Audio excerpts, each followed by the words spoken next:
மின்மினியின் மின்சார காதலன். அத்தியாயம் 8.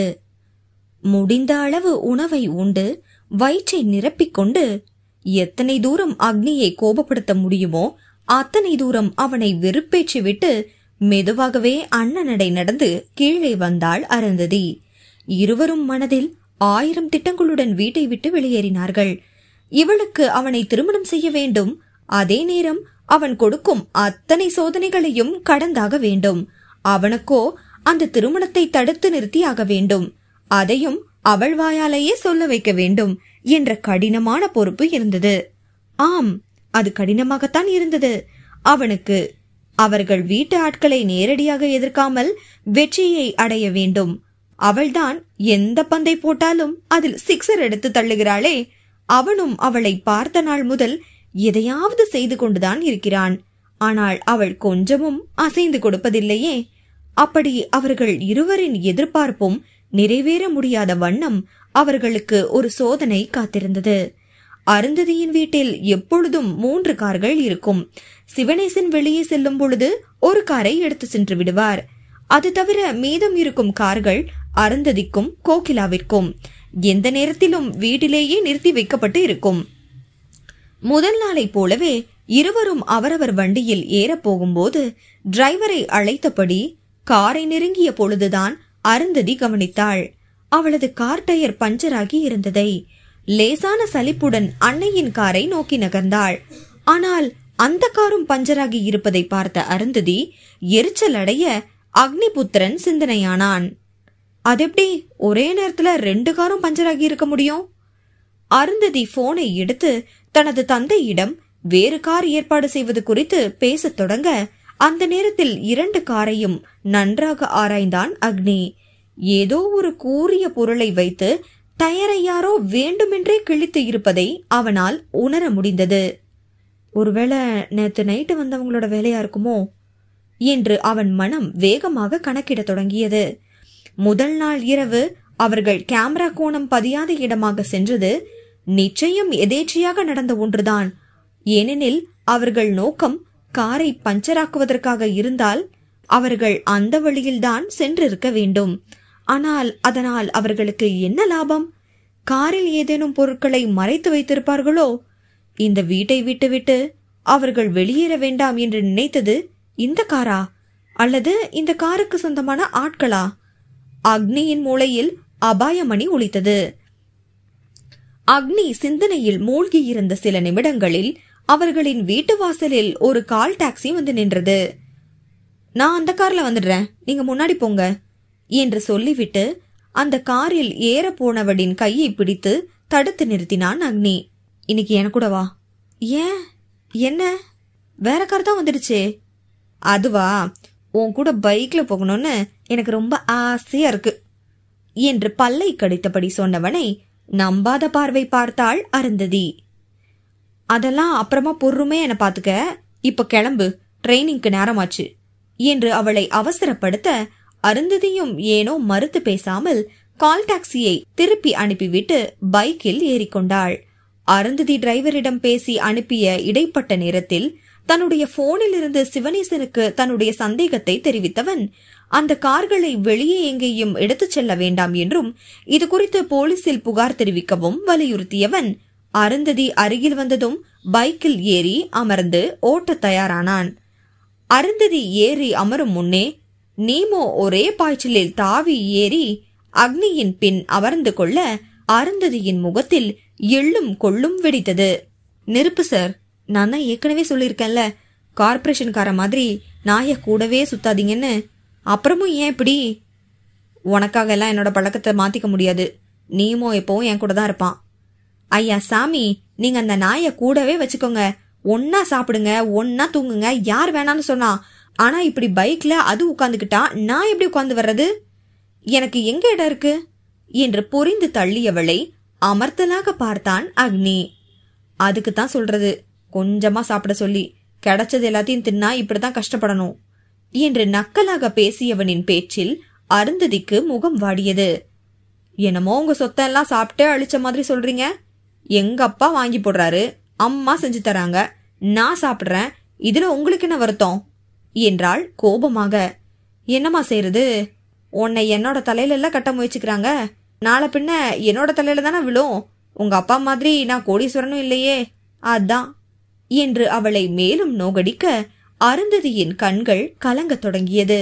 அவளுக்கு சாப்பிட பிடிக்கும், இதுதான் பிடிக்கும், அது பிடிக்காது என்பது போன்ற கட்டுப்பாடுகள் இன்றி எந்த வகையான உணவு கிடைத்தாலும் அதை ரசித்து ருசித்து உண்பாள். சாப்பாட்டு பிரியை.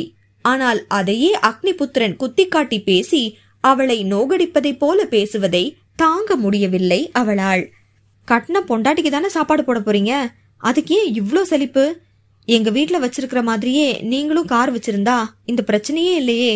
உங்ககிட்ட கார் இல்லாததுக்கு ஏன் மேல பழிய தூக்கி போடுறீங்களா என்று அவனை தாக்கி பேச தன்னுடைய தன்மானம் சீண்டப்பட்டதை உணர்ந்து கொதித்து போனான் அக்னி. அதுக்கு என்ன செய்யறது மேடம்? உங்க தாத்தா தன்னோட உயிரை நல்ல வசதியான ஒருத்தனை உங்க வீட்டு மாப்பிள்ளையாக்க சொல்லி எழுதலையே. உன்னோட அப்பாவும் ஒரு கார் கூட இல்லாதவனுக்கு தன்னோட அருமை பொண்ணை கட்டி கொடுக்க வேண்டான்னு என்ன தோணலையே. அவங்க 2 பேருக்கும் தான் தோணல, குறைஞ்சபட்சம் உன்னோட அம்மாவுக்காவது தோணிருக்கலாம்ல. இப்படி உன்னோட வீட்டு ஆட்கள் யாருக்குமே தோணாம போச்சு பாரு. வேணும்னா நீயே போய் சொல்ல, நீங்க பாத்து வச்சிருக்கிற இந்த மாப்பிள்ளைக்கு சொந்தமா கார் கூட இல்ல, இவன் எனக்கு வேண்டான்னு அழுத்தமா சொல்லு என்று சொல்ல அருந்ததி சுதாரித்தாள். அருந்ததி ரூட்ட மாத்து என்று அவள் மனதிற்குள் கூறிக்கொள்ள, நான் இப்ப என்ன சொல்லிட்டேன்னு இப்படி கோவப்படுறீங்க? நெருப்பு சார், இப்ப நீங்க நீமோவை தூக்கி முன்னாடி உட்கார வச்சுக்கோங்க, நான் சமத்தா பின்னாடி உட்கார்ந்துக்கிறேன் என்று சொன்னவள் நல்ல பிள்ளை போல முகத்தை வைத்துக் கொள்ள அக்னிபுத்திரன் தான் கோபத்தை அடக்கிக் கொள்ள வேண்டியதாயிற்று. நீமோவை தூக்கி பின்னால் அமர வைத்தவன் அவளை திரும்பியும் பாராமல் புல்லட்டை வேகமாக முறுக்க அதித்திக்கு கோபம் வந்தது. ஏன் திரும்பி என்னோட முகத்தை பார்த்து வண்டியில ஏறுன்னு ஒரு வார்த்தை சொல்ல மாட்டீங்களோ?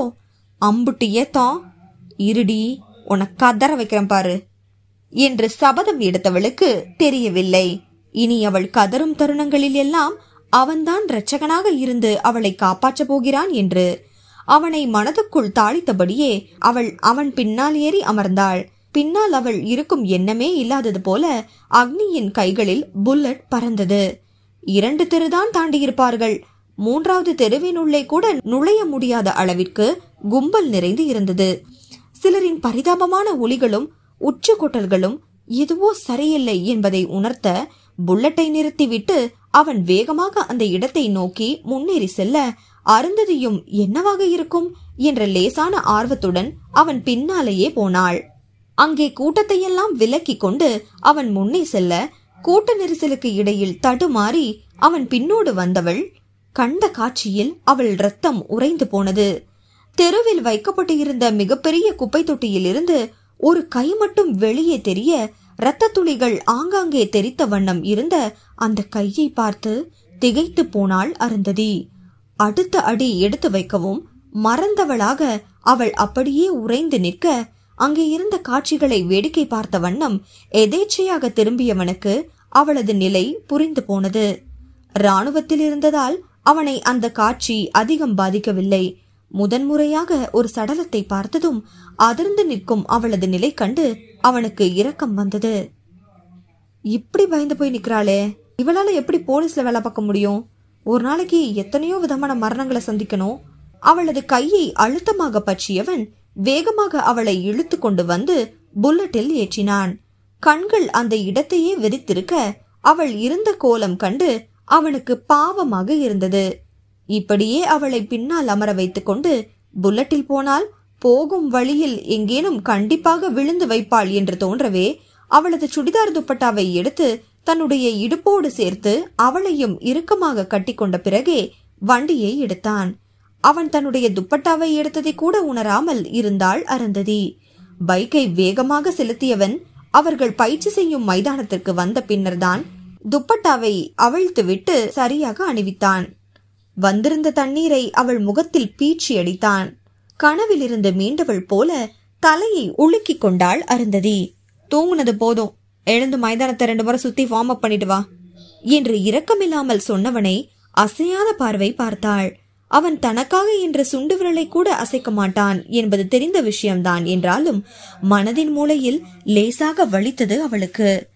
அவன் அவளுக்காகத்தான் அந்த இடத்தை விட்டு வேகமாக வந்தான் என்பதும், அவள் கீழே விழுந்துவிடக் கூடாதே என்ற அக்கறையில் புல்லட்டில் வரும்பொழுது தன்னோடு சேர்த்து அவளை துப்பட்டாவால் கட்டி அழைத்து வந்ததையோ அவள் கொஞ்சமும் உணராமல் போனது விதியின் சதியின்றி வேறு என்ன? கண்களை ஒரு நொடி மூடி தன்னை கட்டுக்குள் கொண்டு வந்தவள் குனிந்து ஷூலேஸை இறுக்கி கட்டிக்கொண்டு ஓடத் தொடங்கினாள். காலை உணவாக வெறுமனே கோலை குடித்ததாலோ அல்லது கண்முன்னே கண்ட அந்த கோர காட்சியின் விளைவோ இனம் பிரிக்க முடியாத காரணத்தினால் முதல் ரவுண்ட் ஓடிக்கொண்டிருக்கும் பொழுதே தடுமாறி விழுந்து மூர்ச்சையானாள் அருந்ததி. அவள் கீழே விழுந்ததும் கொஞ்சமும் பதட்டப்படாமல் ஏற்கனவே எதிர்பார்த்த நிகழ்வு நடந்ததை போல அவளை நோக்கி மெதுவாக நடந்து வந்தவன் உள்ளங்கையை அழுத்தி பிடித்து நாடியை பரிசோதித்தான். இன்னைக்கு இவ ட்ரெயினிங்ல ஓடி கிழிச்ச மாதிரிதான் என்று சலித்து கொண்டவன் தண்ணீரில் குளுக்கோஸை கலந்து கொஞ்சம் கொஞ்சமாக அவளுக்கு புகட்டினான். எழுந்து அமர்ந்தவள் ஒரு நொடி அக்னியை பார்த்தாள்.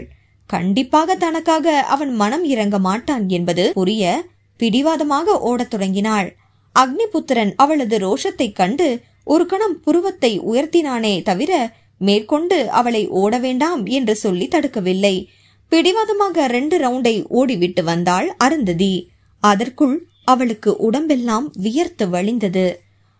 50 புஷ்அப் எடு என்று சொன்னவன் அவள் தட்டு தடுமாறி புஷ்அப் செய்து கொண்டிருந்த நேரம் மைதானத்தை ஓட ஆரம்பித்தான்.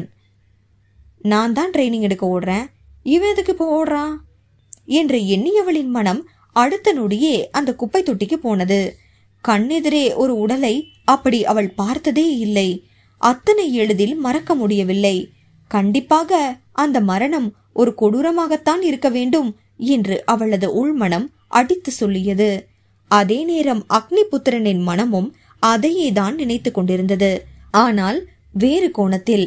அப்படி யோசித்த பொழுது அவனுக்கு கிடைத்த விடையோ அவனது நரம்புகளில் அட்ரினலை அதிகமாக சுரக்க வைத்தது.